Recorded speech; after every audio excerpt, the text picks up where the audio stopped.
Hey everybody, I just wanted to post a couple of minute video here about our upcoming paper called The Developmental Personal Essay, Why I Am the Way I Am. It's worth 50 points and it's due on Monday, February 8th by 7 o'clock p.m. into the course assignment box. That can be found in the same place you have found your reflection essay assignment box.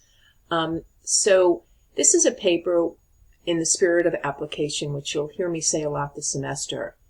It's just, is to apply everything we learn to yourself and probably others, and for those of us that are parents, certainly as parents. So the question we always keep asking us is why the way we are? What factors in your life have had the most impact on you? And we've always talked about how the past influences the present and certainly the future, how childhood influences us as adults. So what this essay is going to ask you to do is to write a 3-page essay about yourself. You need to come up with 3 examples of main factors that you think made the most difference. Again, there's no right answers as long as you put some thoughtfulness behind it. The paper needs, of course, to follow APA style, include a title page, and the paper does not need an abstract or references page. So keep it simple. It's a personal essay.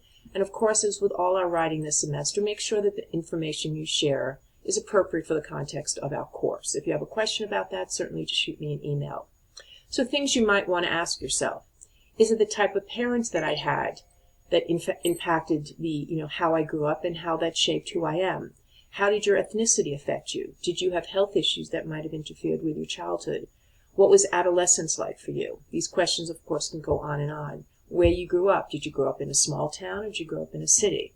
So all of these questions, all of these factors have affected you in some way in your life. Lastly, at the bottom of the assignment sheet is a rubric.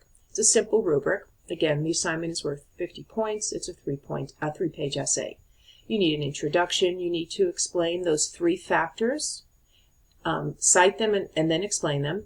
A conclusion, of course, follow APA style, and then just meet the required 3-page limit. Or you can go slightly under, slightly over, but not much under and not much over.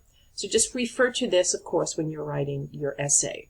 So that's really it. So I hope this is an essay that, again, helps you start applying the information we're beginning to learn, whether you think of Erikson's model or Freud's model or Piaget as you get into more of Chapter 2. So yeah, hope you enjoy writing it, and I look forward to reading it and getting to know all of you as well. Please, again, send me some emails if you have any questions. Thanks again. Bye.